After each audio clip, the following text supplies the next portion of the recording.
What's up, guys? I am They Coming, and welcome to today's live video on YouTube. You guys are great. Thank you so much for the love and support of the stream yesterday. We had so many people come out cheering us on. It was a fantastic war. We played the early war very well. The middle of the war went so-so, and the very end of the war is where things sort of fell apart for us. We had a couple crucial fails on our end that set us up for, I guess, Dark Looters to take the victory there. So 72 to 74, 97.16% to 98.96. I believe even if we had cleared the two bases that we had missed, I think they still would have had percentage on us because they had a really savage 2-star hit, 10v12, that sealed, I think, like 70-something%. So that was a really big deal that they got that high percentage 2-star with the Town Hall 10. But anyways, we do have 4 hits to show today. Before we do that, let's go ahead and just sort of talk about the hit rates. We did put up a really nice hit rate 9v9. We were 5 for 6 on our hits, so we cleared in 6 hits, which is really good. That's 83%. And Dark Looters had a 4 for 8 clear on 9v9, so that's a 50%. So we did best than there, did afford us some more scouts up top. Unfortunately, unable to convert those into more meaningful, I guess, how do you say it? A more meaningful advantage. But anyways, moving on, we have the Town Hall 10 hit rate, which was 35% for us and 48% for them. So despite the the lead that we acquired at Town Hall 9, our Town Hall 10 hit rate was relatively low. But moving up one more notch to Town Hall 11, we were 2 for 3 and they were 2 for 6. So we were able to be more efficient with our Town Hall 11 hits when under pressure. Unfortunately, we had one 12v12 attack that was a 1-star, and that hit I was actually required to go back and clean up myself. I did get the triple, but because of a couple other fails across the board, it really did place us in a bind, and we were not able to pick up the victory. So let's go ahead and talk about the hits that we're going to be showing today. We have a nice wide variety. We have a Town Hall 9 hit that I absolutely love. Town Hall 10, 11, and 12 hits. All are going to be a little bit different. So no matter what Town Hall level you are, there's something that will be there for you. So let's go ahead and check out the first one. I have my list here, by the way, so I don't forget. We have Sasha of the Dark Looters attacking number 23. And Sasha did this same strategy 2 times in the war. And this is a strategy that I've done personally when I was still warring at Town Hall 9, using a Queen Walk with a hobo of sorts. But a Queen Walk stoned hobo, the best way that I can describe this particular strategy is a very stable one. You're able to really take your time setting it up, and what you want to be looking for is bases that are very compact. So if you're able to get bowlers and all these golems into the very center of this base, the rage bounces that they're going to get are going to be absolutely instrumental to just sort of making the base implode or explode from the inside out. So you're going to see exactly how he sets this up. The queen on both of his hits was used as a funnel. We'll go ahead and push play now. And the queen's, the main objective for the queen is to stay up the whole time and not die. She's not necessarily going to be taxed with taking down the clan castle because you don't really need it. Typically with this strategy, because you have so many wizards, you end up having wizards follow in behind. So if there was something particularly threatening, like a CC dragon that a poison spell would not be able to take down, the wizards would be able to give those little love taps in order to DPS down the CC dragon. So the queen to the outside, she is getting low, but the ability is going to save her life. Take off just enough heat. She's going to take down that archer tower, and then the hound is going to be hung up on her. Meanwhile, he's taking his sweet time on the bottom side, setting up a funnel with 2 golems, trailing in the 3rd golem, trailing in the bowlers, and the funnel is perfect. The first jump down after breaking the wall, going to move in right for that queen right there, and then the first rage. And just watch how quickly these bowlers make work of the core of this base. The Expo is distracted, that's really nice, and the jump to go out the back side of the base, oh my god, oh my god. The one bowler getting the victory skip onto 2 air defenses, absolutely beautiful there. Another rage spell going to continuously push those golems, that king, those bowlers all the way out the back side, and you can see just how quickly from the inside out this strategy melts bases. So I had to show this hit, guys. Also, you notice that he had 5 Hog Riders. The Hog Riders are to be used very surgically. If you miss a defense, deploying 2 to 3 Hog Riders for that defense, just like he did right there, is part of what makes the strategy work. Also, if you are inside the base and there's something that your bowlers are not going to be able to skip out, but say that defense is aggroed onto a golem, you can sneak in 1 or 2 hogs onto that defense from behind, just be that little ninja and take it out. So the hogs in this particular strategy are used very, very surgically. And you're simply not going to be putting all 5 hogs down onto 1-point defense. No, you're going to be looking for 2 or 3 hogs at a time, basically to support what you have going on inside the core. So anyways, very nice hit to Sasha. He survives the raid with 2 uncracked golems. That's some dominance, boys. That is some dominance. Very nice hit. So anyways, let's go ahead and talk about the next hit. All right, so we have a Town Hall 10 hit, and this is going to be another Dark Looters hit. Snowfox from DLY on to number 18. So number 18 is Dodik right here, and this is a CWL. So for this hit, he has a blimp, and he's going to be setting up a very, very cheap, easy funnel right here for his heroes to go in. You can see the queen is right on this corner. That is the primary target. He wants his queen to be able to come in here and kill the defending queen and get as much value as possible from that point. But it's really not so important for her to get a massive push. That's not the point of a CWL. You can see in his comp he has 3 hounds and 25 loons. Knowing that he has 3 of his own hounds in this particular strategy, he probably is going to be having max loons in the blimp.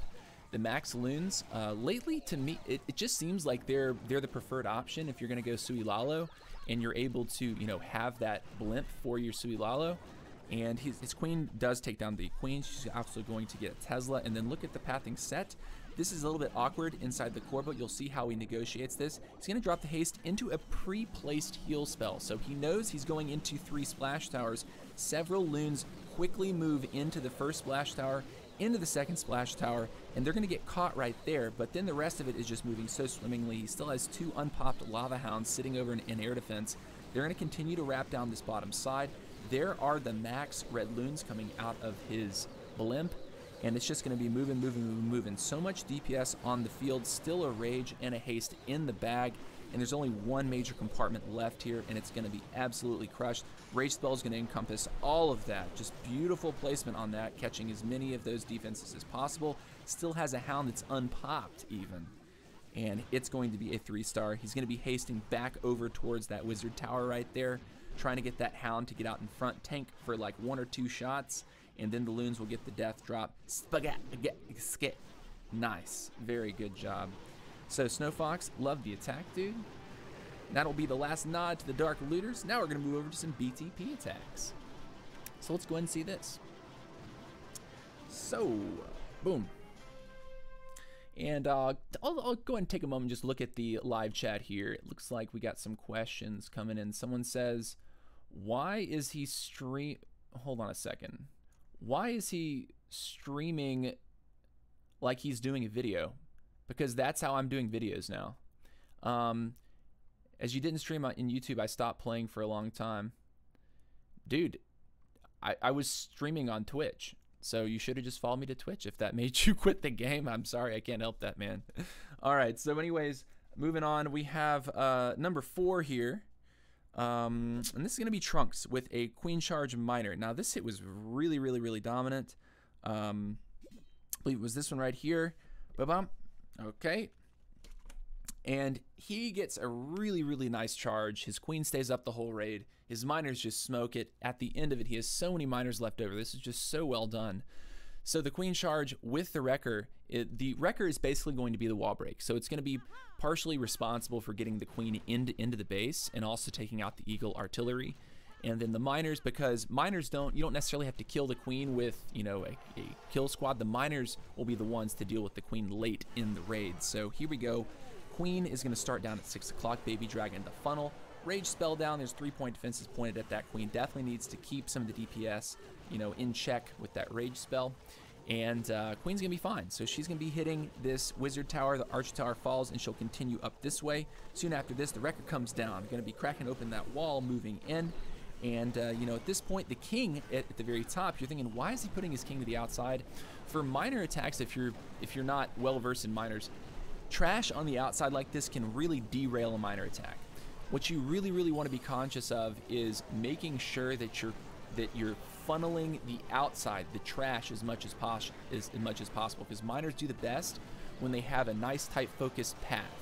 Unlike hog riders, they do not prefer defenses. They will just hit anything that they see. So if you don't have defined pathing, not just with defensive structures, but with trash structures as well, it can be very problematic for miner raids. As you can see, the queen with the rage and actually hogs in his wall wrecker are able to take down that, and the queen ability fired off. The timing is crucial right here because he needs those miners to get onto that inferno. Double giant bomb pops, but miners are tanky. What? They're going to take it down in one swipe. Healers swap back to the queen, and it's looking really good right now. Queen's going to be able to take out even more value on this bottom side and quickly be able to come up here and just 1-2 queen shot. Bam. Down. To the outside, we have one funneling wizard. Going to be catching some trash, just kind of assisting with the miners. And guys, he has a heal spell left. I think maybe he's lost 2, possibly 3 miners out of the whole bunch so far. He's done such a good job at keeping them close together, catching all of the heal spell value that he possibly can, that by the time he makes it down to this bottom side, it's really hard to tell that he's lost any miners at all. I mean, this is just absolutely crushing. I mean, even if he didn't have that heal spell, I'm pretty sure that he would have been able to DPS down everything left. I mean, it was just an extremely dominant raid, really pretty stuff. Trunks, very nice hit, my dude. Very nice. So, he's going 4x. Coming down to the last few things, see tons of miners. Beautiful hit, man. Really beautiful stuff. Last but not least, we're going to be showing my 12v12 triple onto their #1 base here. And this came out with actually quite a bit of pressure. In the last 30 minutes, Inya had this base reserved.